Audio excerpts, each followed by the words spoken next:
लालच से कभी किसी का भला नहीं हुआ है। जिंदगी में जो भी लालच करता है उसे हमेशा उसका फल भोगना पड़ता है। लालच करने वाले के हाथ अंत में कुछ भी नहीं आता। कैसे? आइए पढ़ते हैं लालच पर छोटी कहानी। बहुत पुरानी बात है, किसी गांव में दो मित्र रहते थे। उनमें से एक मित्र स्वार्थी और लालची था, जिसके बारे में पूरे गांव को पता था, जबकि दूसरा बहुत ही सज्जन व्यक्ति था। दोनों में अभी तक कभी ऐसी नौबत नहीं आई थी कि कोई मनमुटाव हो, लेकिन जल्दी ही ऐसा समय आ गया। एक बार लालची मित्र के 40 रुपए कहीं खो गए।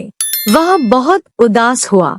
वह अपना दुख बांटने अपने मित्र के पास गया। उसके मित्र ने उसे दिलासा दी। फिर वह अपने घर चला गया। थोड़ी देर बाद उस सज्जन मित्र की बेटी हाथ में 40 रुपए लेकर आई और अपने पिता को बताया कि उसे ये 40 रुपए रास्ते में मिले। उस लड़की के पिता अपने मित्र के पास गए और उसे बताया कि उसके जो 40 रुपए खो गए थे, वो रुपए उसकी पुत्री को मिले हैं। इतना है कर उसने सभी पैसे अपने मित्र को दे दिए। रुपए देखकर उसके मन का लालच जाग गया। रुपए गिनते ही उसने तुरंत कहा कि उसके 50 रुपए खो गए थे, बाकी के 10 रुपए कहाँ है? उसके मित्र ने बताया कि उसकी बेटी को बस 40 रुपए ही मिले थे। लालची मित्र ने बनावटी गुस्से से कहा कि वो बाकी के रुपए भी उससे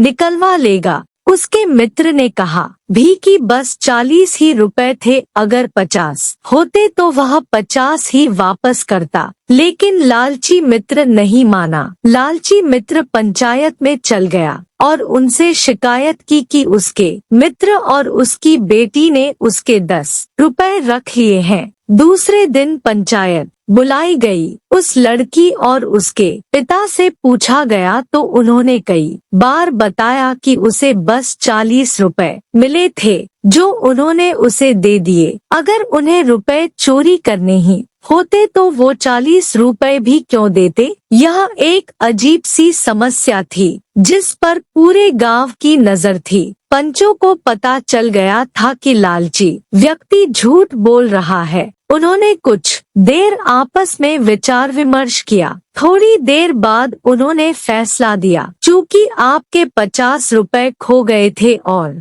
इस लड़की को 40 रुपए मिले हैं, तो पंचायत ने यह फैसला किया है कि वो 40 रुपए भी तुम्हारे नहीं हैं, क्योंकि तुम्हारे 50 रुपए खोए थे। इसके साथ ही पंचायत यह भी कहना चाहती है कि अगर किसी के 40 रुपए खो गए हैं तो वो आकर इस लड़की से ले ले, और यदि किसी व्यक्ति को इनके खोए हुए 50 रुपए मिलते हैं तो इन्हें लौटा दीजिए। यह फैसला सुन उस लालची मित्र के पांव तले जमीन खिसक गई। उसने तुरंत ही कबूल कर लिया कि वह झूठ बोल रहा था। उसे उसके 40 रुपए दे दिए जाए, लेकिन पंचायत ने उसकी एक न सुनी। उसके बाद वह लालची व्यक्ति अपना सिर पकड़ वहीं बैठ गया।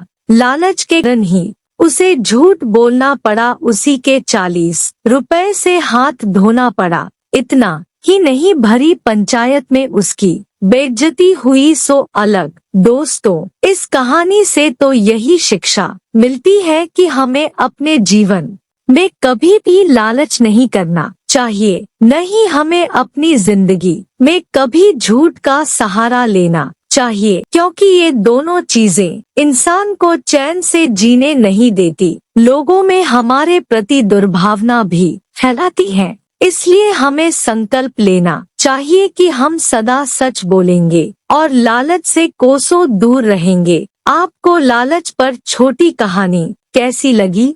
अपने विचार कमेंट बॉक्स में जरूर लिखें।